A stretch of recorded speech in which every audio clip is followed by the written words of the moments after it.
came to New York, and it was through Marian Nowak and Virginia Admiral. And she was very beautiful. I mean, the name Minerva suited her. She was one of the most beautiful women physically. And we just had a great time. I used to sit around and in Virginia's kitchen. She had an old-fashioned 50s kitchen. And I'd be sitting there, and Minerva and Marianne would go on and talk, and Virginia and I would just be quiet, and we'd listen to them. The three of them, they were really a threesome. And Minerva, when it comes to anatomy, Minerva really knows her stuff. Experience, and Minerva has been extremely, I hate to be this sweet, but she has been absolutely encouraging, helpful, and that's it. It's Minerva's vision, and she's realized it in a way that I can't think of any other place that has. And, you just can't put a price tag on that. I just can't say enough good about it. Minerva is a miracle worker. I don't know how she managed to conceive of this thing, put it together, keep it going. Gratitude forever. Minerva is a wonderful person who can manage all this on her own. Can you believe that? I have a lot of help. When I started coming on Wednesday nights for Quick Course, and I felt like Minerva saved my life for the stuff that I was going through at that time. And we used to hang out afterwards, and it really did save my life. Minerva has this wealth of information, of an amazing memory, and she tells some very, very interesting stories. It's actually a kind of institution in Soho, and she's known beyond the people in the school. Somebody told me, he said, you know Minerva Durham. And the other thing that I think makes Minerva an extraordinary teacher is that she has dedicated her whole life to this place, to Spring Studio. I think, was it there for 25 years? 25 years. But the other thing is, what's unique about Minerva, she cares about her models. I mean, they'll move in with her, they need a place to live, and she's like a mother to them. She even actually helped someone be buried that was a model here for a long time. And when she died, she got everybody from the league that do pictures of her, doing pictures of her studio. So I mean, she loves the people that she works with, that work for her. I don't think of Minerva as a person. I think of her, this is really no bullshit, I really think of you as a force of nature. Holy shit, this woman really, really was good. I mean, So Minerva has really allowed me to do art. Well, you were going to do it anyway. No. And I really love this place. And Minerva has been a fantastic guide. I just want to say in closing that I'm very grateful to Minerva and all my experiences with her. Not only has she been a great mentor to me, but she's been a best friend for all these years. And we've been involved with each other's families, and we have many experiences together, ups and downs.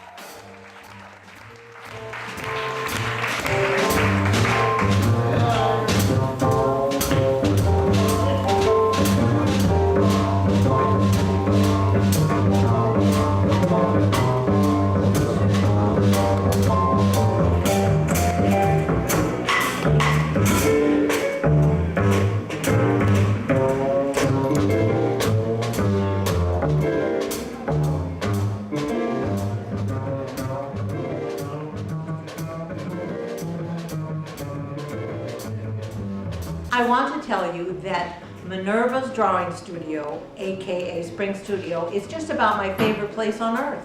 It really is.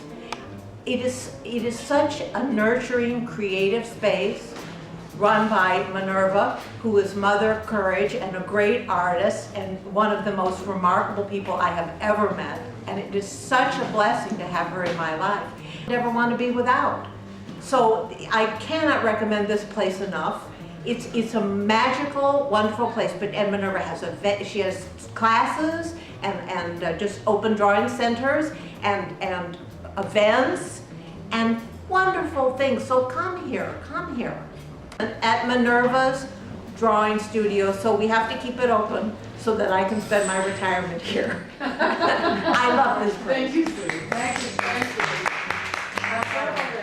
I prefer to remain anonymous. And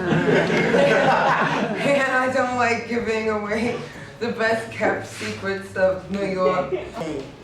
So it is the most flexible thing I have ever seen anywhere, which is encouraging to all artists.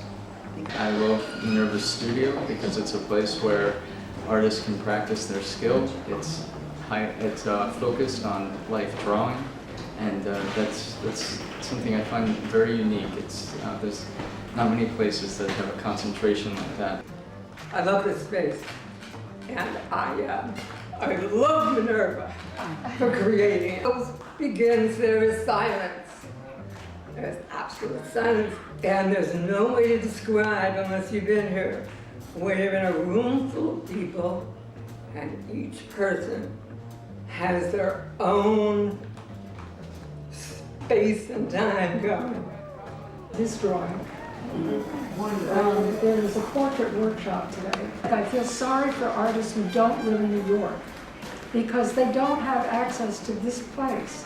I don't think there's anything like it. You don't sign up for anything. You don't have to commit yourself to anything. You just come when you want to. But also as a New Yorker, it means a huge deal to me to know that Spring Studio exists. This place about drawing, the value of drawing, the importance of drawing, 7 days a week, drop-in, affordable, incredibly well-run, fabulous models. Minerva should be a national treasure. Her knowledge, her generosity, and her unflagging belief in the truth and beauty of life drawing is a gift to all of us. I've been coming to the studio since 2011, and a beautiful community has been brought into my life. And, this is a place to be, this is a place that is needed, who love drawing, who love art, who love painting, who love people as well. You're welcome here. Everyone is welcome to draw here, whatever your skill level is. You pick up inspiration from the other artists, and I think that's what's the most amazing thing about Minerva's studio, is that everyone can come here and draw. I'm originally from Belfast in Northern Ireland, and I came to New York in 2006 to start a project involving film, drawing and painting about the rebuilding of the World Trade Center. And I'd always wanted to draw the human figure, and I'd had some experiences. I mean, I hadn't done very much learning, but I'd been to a few classes in London. And unfortunately, the teacher I had was very academic and very strict, and there was a right way to do things. And when I first met Minerva, I came to Spring Studio, and from the moment I met her, I realised that this was one of the most extraordinary and unique places anywhere in the world. And I'm sure that a lot of the people I've spoken to who have come to Spring Studio for a long time all agree on one thing, and that is that Minerva is a truly extraordinary woman. And one of the things I really love about drawing here is the sense that it feels like a very safe place. It's not a place where there's judgment or egos, and there's an open-heartedness about the way Minerva teaches people and allows them to become themselves and find their own voice and find their own way of drawing that I think is completely unique. And I think I'm sure everyone who has been here for a long time would agree that she's probably one of the greatest teachers of New York City. And another of the many extraordinary things here that I love about it is the incredible range of different models we get to draw from all ages, all different ethnic and different colours, different regions of the world. There's honestly nowhere else like this in the world. I mean, I lived for many years in Paris and also London. There is nothing like this in any of those other cities. The other thing is, it's been this amazing place of learning to me. I can't tell you how amazing it's been to have a resource to come and learn at my own pace, and as it opens up, about anatomy, about how the body works, about both the deep parts and the bones and the muscles, and also the different types of drawing. And the last thing is it's also been a place of inspiration to see someone like Minerva who's kept drawing live and kept it going for 25 years in the city. It's just beautiful, and that's an inspiration to me as a person and as an artist. At Minerva Studio for many years, and it's been an honor and a privilege to be here. A place of personal expression. It's family. It's a long life. It's education. It's modeling. It's working. It's bartending. It's throwing parties. It's hanging shows. It's teaching. It's celebrating Nicolaides, or Wednesday morning Nicolaides class. So I've worn many hats in the studio in the past 25 years.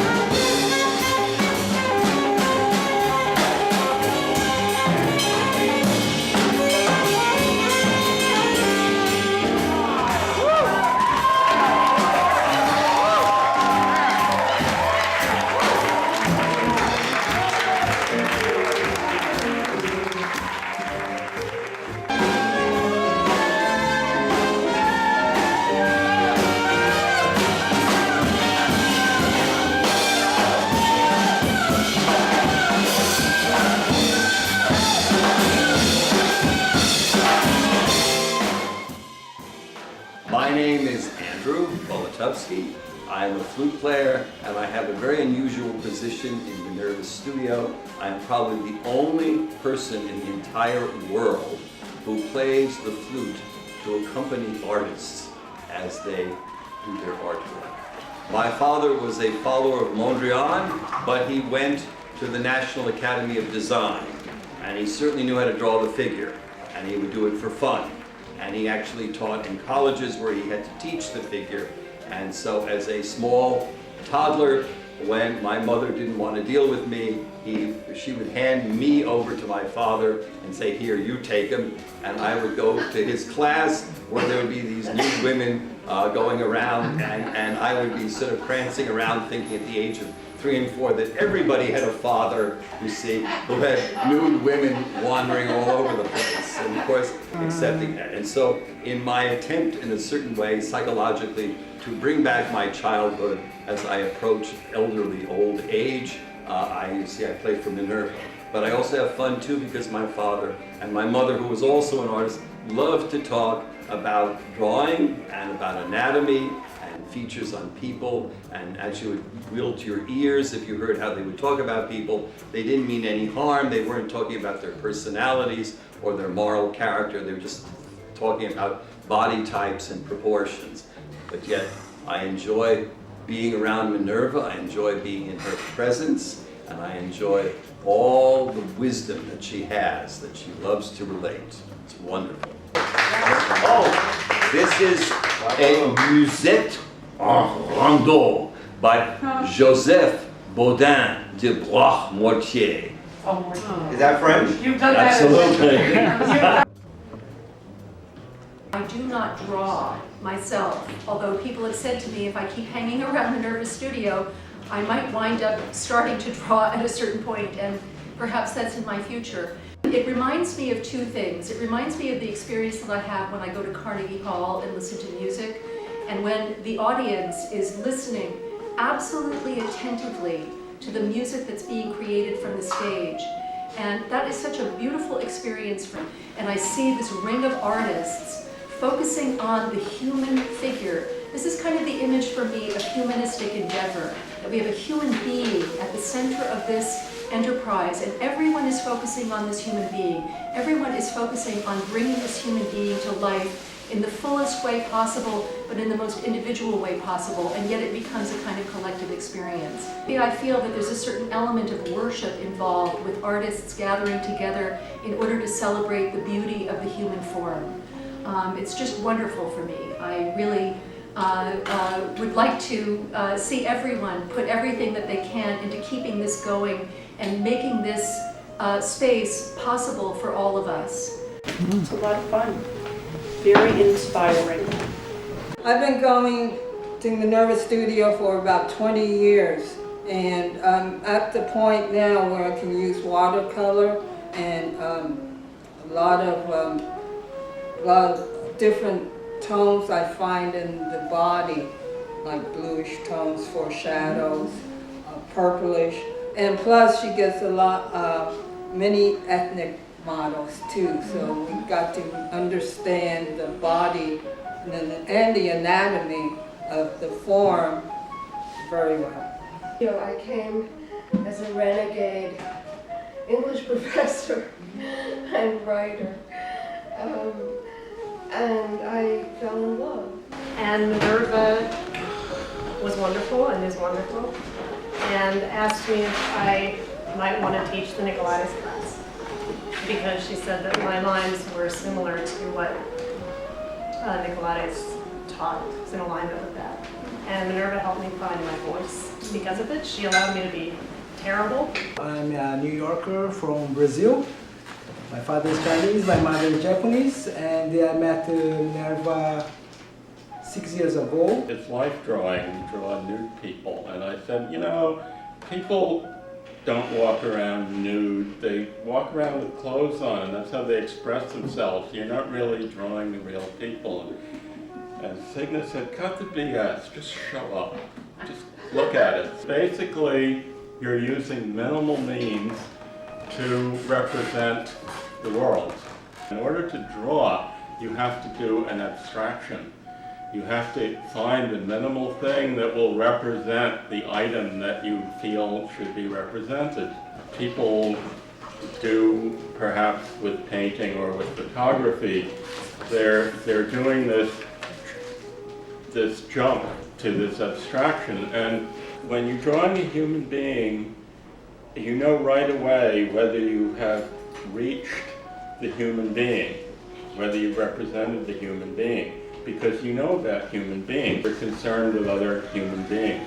Very powerful connection with your object, and yet you have minimal need. So you're learning a lot. In my mid-30s, I went to Fashion Institute Technology and I majored in illustration. And a guy told me, yo, there's this place down on Spring Street you can draw, because I was very into drawing from the model. And I had learned that love when I was in high school of art and design. I started drawing. We drew from the models, but we were the models because we were high school students. This was in the 70s. And you couldn't do nude modeling because it was a high school back then, and so we would draw each other clothed. And I began to realize I had a love for it, and I was good at it. Do this, and that's just what I was meant to do, and I love it. I cannot stop. I'm addicted to it. And I don't care. I think the beauty of Minerva Studio, and the beauty of her as a person, as an artist, and as a teacher, is that she brings you various forms of the human body. Not just one type, all types. Where do you become an artist? Minerva gives me the ability through the studio to teach myself, to stand on my own 2 feet, and to think for myself. And what has led to today is I wanted to do portraits that engage you, that look back at you.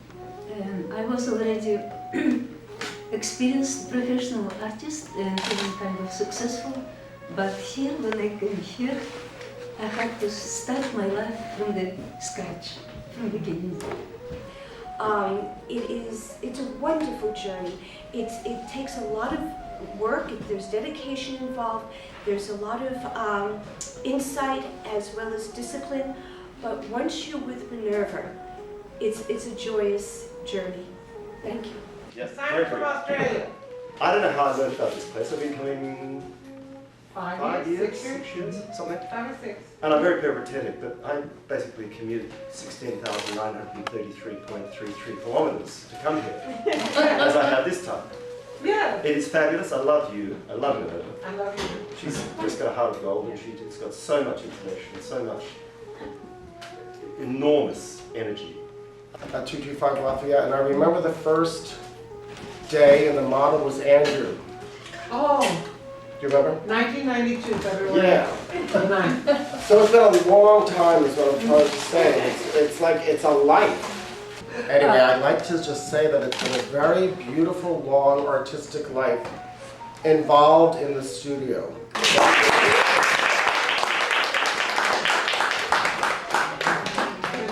Minerva Durham.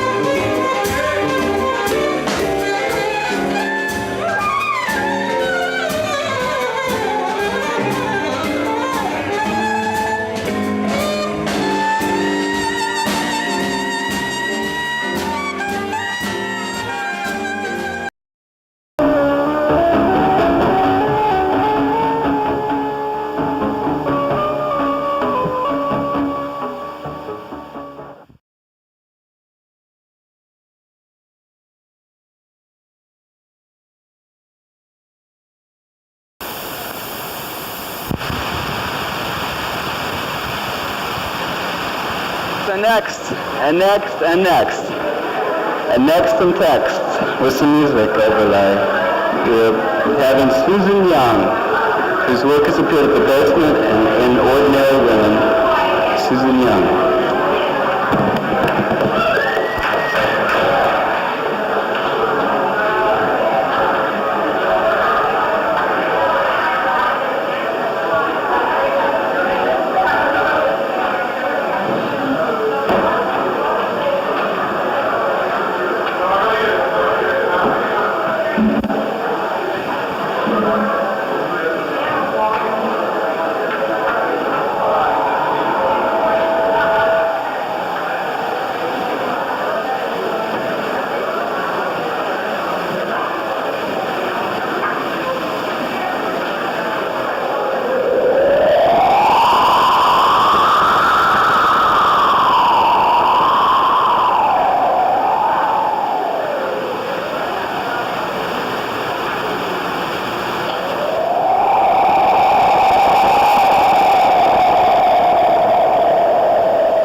WRVR, a jazz station, turned to country.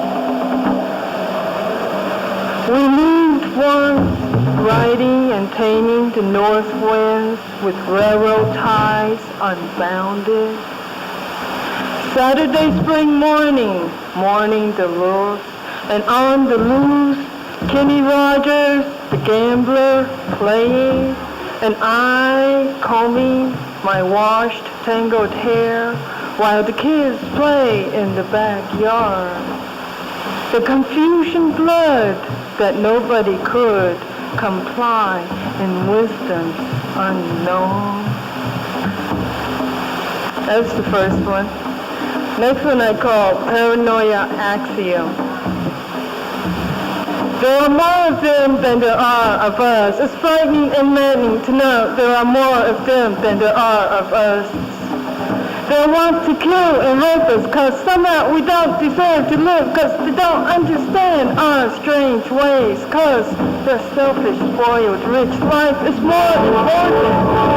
Over there are more of us than there are of them. It's frightening and maddening to them to know the success of our revolution. They want to kill and rape us for the cause of their free enterprise, a foreign land devastated with no foliage to be grown. Man created desert families of nature preying on the strength of unknown heroes. This reminds us of what we are, a yellowed, tarnished gem that won't rub off, no matter how you speak, act, or love. There are more of them than there are of us. It's frightening and maddening to know there are more of them than there are of us. You got educated to no avail just to be indebted after you've learned their history and none of yours. You know, it's their philosophy, their privileged world, their opportunity to be anything they want. But not us, because we can only count numbers, repair machines, be a cook, be a doctor with some engineer's degree, wash clothes and dishes till the land not owned, and still remain as immigrants in their eyes. You might marry one of them and simulated love, treated as an Asian flower, only to be tossed away just to gain something that you ain't, realizing white gotta be complete and no turning back to ancestral roots of your yellow tawny skin that won't rub off. It's not the same here as over there. There are more of them than there are of us. It's frightening and maddening to know there are more of us than there are of them over there.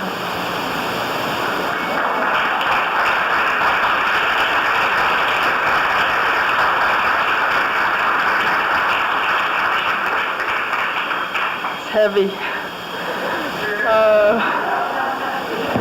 And another one is Wales, the liberated Asian woman. And this is a long one, so bear with it. When growing up in Chinatown, I was living in 3 rooms with 5 children, a working mother in the factories, which means sitting in front of a sewing machine for 8 hours, sweating from her brow to her armpits. When the sun emits warm, the fluorescent lights and pieces are stitched with agile fingers, escaping the needle's point, and the legs move the pressure foot and pedal endlessly while the eyes tire readily from the strain. You dwell why?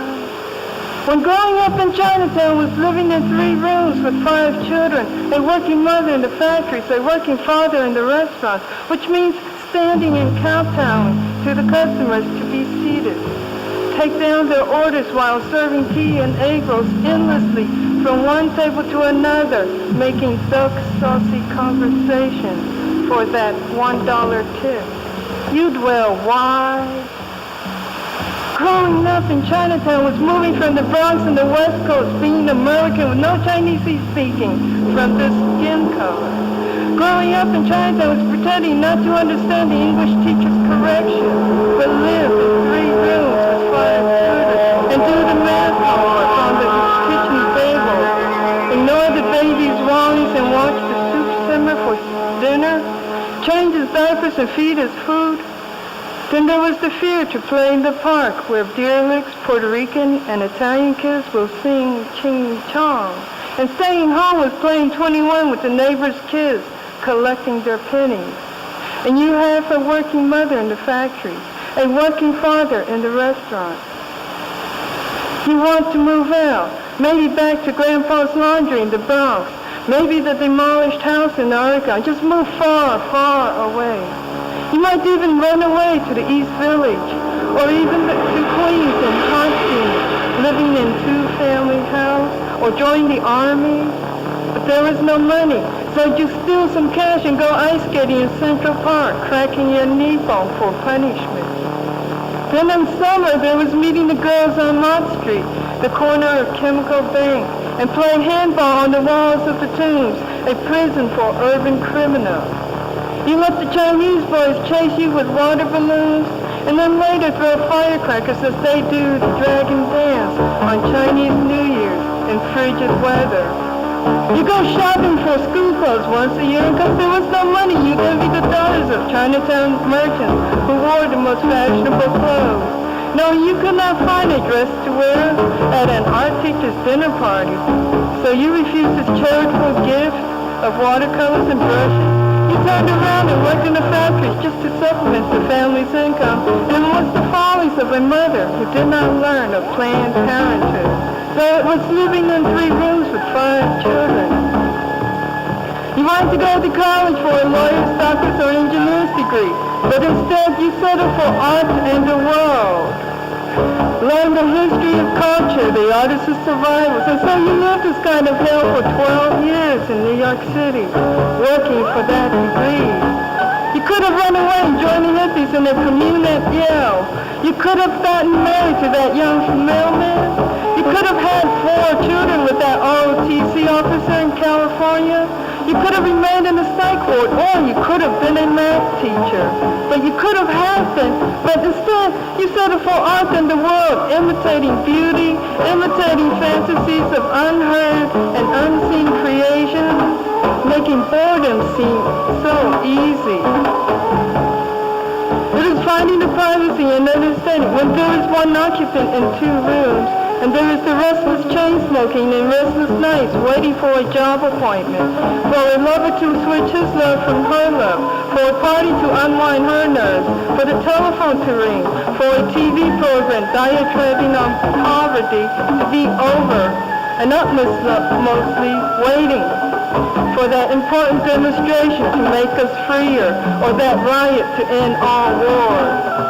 The restlessness of an unfinished painting, an unfinished play, an unfinished poster, an unfinished organization, an unfinished photo collection, and the finished lover to fulfill an unfinished marriage in 2 rooms with 1 occupant. Not to complete the art or the world's agonies at once, and you, well, why?